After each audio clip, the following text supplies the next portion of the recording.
तो hello guys, कैसे हैं आप लोग। तो आज हम लोग पढ़ेंगे इंडिकेटर्स का बारे में। तो इंडिकेटर्स का बारे में जानेंगे तो बेसिकली हम लोग जानेंगे 8 इंडिकेटर का बारे में। तो सबसे पहला इंडिकेटर है RSI, उसके बाद सुपर ट्रेंड, उसके बाद पढ़ेंगे स्टो एक्सिस, उसके बाद पढ़ेंगे MACD, उसके बाद पढ़ेंगे VWAP। उसके तो सबसे पहले शुरू करते हैं टेक्निकल इंडिकेटर्स। मतलब इंडिकेटर्स क्या होता है, उसका मतलब डेफिनेशन क्या होता है। तो हम लोग लिखेंगे टेक्निकल इंडिकेटर्स। तो आप लोग देखिए टेक्निकल इंडिकेटर,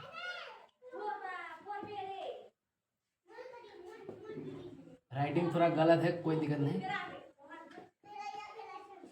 तो हम लोग कितना इंडिकेटर के बारे में पढ़ेंगे, 8। तो सबसे पहला हम लोग इंडिकेटर का डेफिनेशन जान लेते हैं।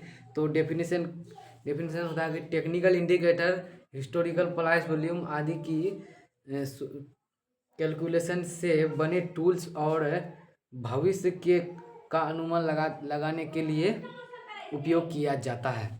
ठीक है, ये समझ गए। और उन्हें चार्ट के साथ प्लॉट किया जाता है और ज़्यादातर विश्लेषण के लिए एक सपोर्टिंग चार्ट के रूप में उपयोग किया जाता है।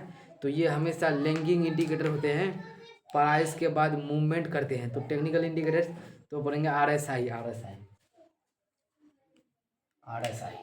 सबसे पहला इंडिकेटर RSI, और माफ कीजिए,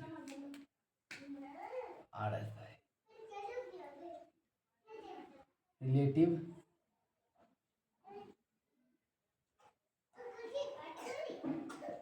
relative relative strength index.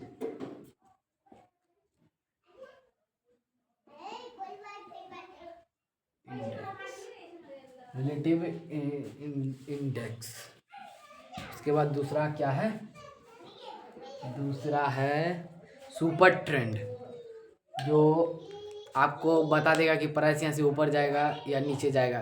Super trend जैसे आप चार्ट पे अप्लाई करेंगे तो ये बता देगा कि मार्केट ऊपर जाएगा या नीचे जाएगा। तो सुपर ट्रेंड।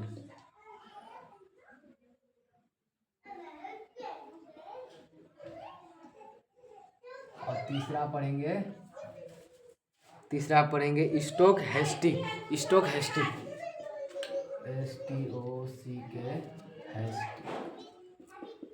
और चौथा है हम लोग का इंडिकेटर, जो मतलब बहुत ही ज़्यादा बिगिनर को काम आता है। बिगिनर का मतलब है कि मतलब जो शेयर मार्केट अभी शुरू ही किया, मतलब इतना भी ज़्यादा नहीं जानता है, तो बिगिनर के लिए ये इंडिकेटर है, बहुत पावरफुल है, आपको बहुत अच्छा खासा पैसा कमा के दे सकता है।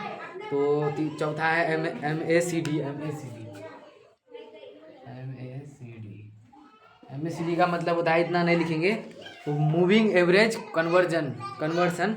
उसके बाद और अगला इंडिकेटर है VWAP।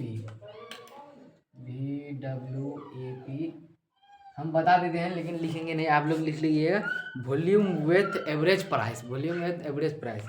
और छठा इंडिकेटर है EMA, लिख देते हैं छठा indicator EMA, emotional exponential moving average. और EMA का मतलब है कि एक्सपोशनल मूविंग एवरेज। और उसके बाद अगला इंडिकेटर है BB, बोर्लिंग एंड बॉन्ड्स और पॉइंट पिवोट पॉइंट। ठीक है, इंडिकेटर के बारे में समझ गए, RSI। तो ठीक है, आज की क्लास यहीं बंद कर दें।